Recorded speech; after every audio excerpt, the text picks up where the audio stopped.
Pour détecter, il est censé demander l'autorisation à la préfecture. Il se contente de l'accord des propriétaires de terrain. Vous l'avez vu, ce reportage honteux qui assimile les détectoristes de loisirs que nous sommes à des pilleurs archéologiques. Eh bien, il a fait beaucoup réagir. Mais malheureusement, je suis le seul à avoir demandé un droit de réponse officiel. Puisque je vous l'avais promis dans des lives, je vous l'avais promis en vidéo. Eh bien, le droit de réponse, il est là. C'est un courrier qui fait 8 pages. Il est là, vous voyez. On l'a envoyé à Alexandre Cara, qui est le directeur de la publication de France Télévisions.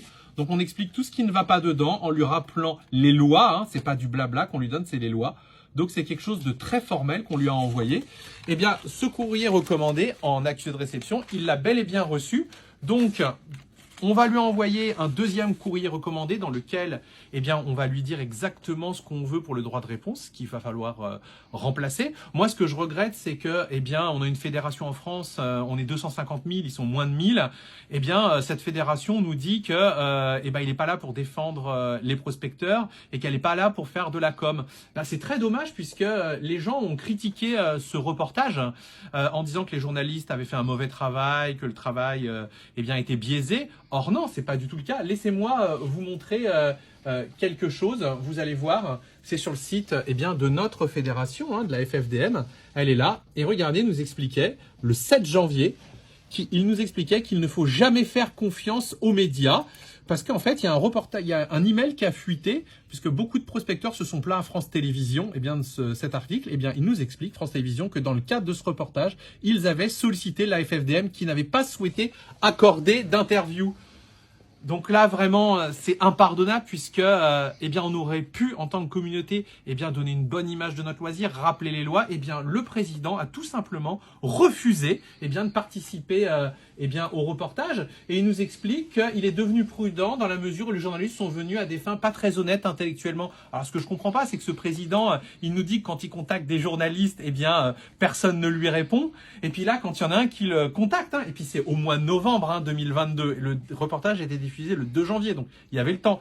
Il n'a pas souhaité répondre aux journalistes parce qu'il voulait déjà savoir ce que les journalistes allaient dire, qu'il voulait un droit de visionnage sur le reportage et surtout il voulait que ses avocats soient là. Non mais attendez, la liberté de la presse en France, les journalistes font ce qu'ils veulent. Moi des reportages télé j'en ai fait plus de 10. Les reportages dans la presse je les compte même pas, c'est des dizaines. Les émissions radio, jamais je n'ai eu un seul problème. C'est quoi cette parano? Et puis quand on est président d'une fédération qui se veut officielle, quand on écrit ne jamais faire confiance aux médias, mais qu'est-ce qu'on fait? On passe pour des complotistes, on passe pour des gens qui sont infréquentables. D'ailleurs, le directeur de pas de la communication, mais le secrétaire de la FFDM avait expliqué que les journalistes étaient des journaleux. Donc quand on commence à employer ce genre de vocabulaire, quand on ne répond pas aux médias, il ne faut pas s'étonner qu'on ait des reportages négatifs qui sortent sur nous. Donc pourtant, tous ces reportages anti-détection de métaux, c'est quelque chose qui existe depuis longtemps. Les premiers articles contre la détection de métaux, il date de très longtemps, puisque regardez dans Le Monde, vous voyez ici, en 1981, donc c'est il y a 42 ans, on écrivait que les patrimoines archéologiques étaient menacés par l'utilisation des détecteurs et que l'engouement récent pour la détection de métaux était venu apporter une sorte de coup de grâce à l'archéologie. Donc vous voyez, là, il n'y a vraiment rien de nouveau. Toutefois, 2021, reportage sur TF1 sur le pillage archéologique avec les détecteurs de métaux. On a eu un autre article dans Le Monde en 2022 qui assimilait encore une fois la détection de métaux à du pillage archéologique. Et puis on a eu ce reportage sur France 2 dont on parlait en début de vidéo où là, tout simplement, la journaliste nous explique que la détection de métaux est interdite et requiert une autorisation préfectorale. Or, c'est pas le cas. Que depuis 2016, oui, elle était interdite, sauf qu'en 2016, le code du patrimoine n'a pas changé, donc c'est n'importe quoi.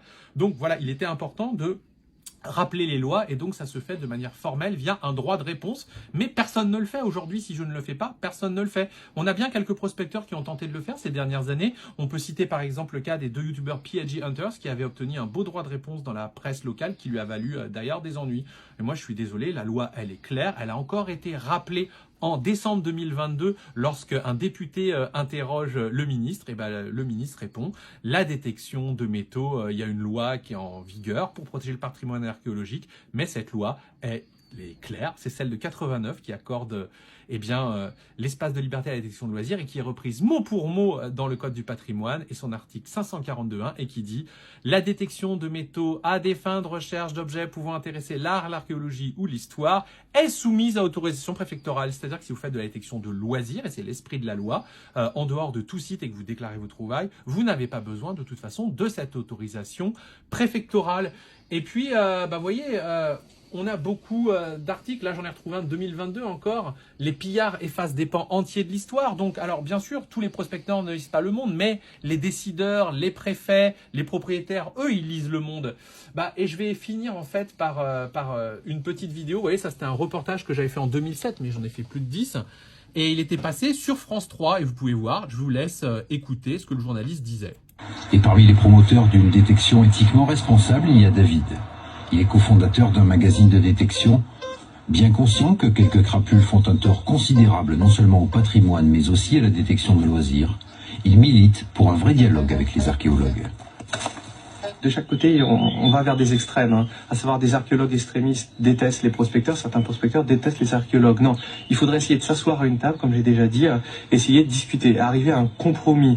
En effet, les prospecteurs devraient signer une espèce de charte qui les engage à ne pas aller sur les sites, mais d'un autre côté, les prospecteurs devraient avoir le droit, sans être harcelés par justement l'ONF, de pouvoir détecter, à savoir de bénéficier du fameux sésame qu'est l'autorisation administrative. La plupart des objets trouvés sont des canettes, des capsules ou des dés à coudre. Le prospecteur fait rarement fortune. Par contre, un jour peut surgir la trouvaille. Donc vous voyez, le discours il n'a pas beaucoup changé, c'était en 2007, aujourd'hui on est en 2023. Moi c'est mon combat depuis des années, je regrette d'être un petit peu seul à le faire. J'ai essayé d'alerter les autres professionnels depuis des années maintenant, en vain. Je ne lâche pas le combat, on va continuer. Nous de notre côté, on vous a déjà montré, chaque utilisateur qui achète un détecteur de métaux à la boutique du fouilleur, chaque personne qui est sur nos réseaux sociaux, chaque personne qui lisait le magazine, il connaissait ces lois puisqu'on lui explique exactement ce qu'il peut faire, ce qu'il ne peut pas faire. Et ce combat, on le continue sur le site Vive la Détection. Donc le droit de réponse, je vais vous le mettre sur le site Vive la Détection dans quelques jours. Et ainsi, chaque prospecteur, chaque passionné de ce loisir, quand il verra un reportage dans la presse ou à la télévision qui ne lui plaira pas, il lui suffira de copier les passages de ce droit de réponse qui l'intéresse et de l'envoyer. Tout est dedans. Parce qu'en fait, au final, on ne peut pas compter sur notre fédération pour nous défendre, pour communiquer. Comme il n'y a pas encore syndicat de professionnels, la défense du loisir, elle appartient en fait à tout le monde. Et c'est aux prospecteurs de protéger l'image de leur loisir. Et on vous donne tous les éléments sur le site Vive la Détection. Et n'oubliez pas, bien sûr, vive la détection.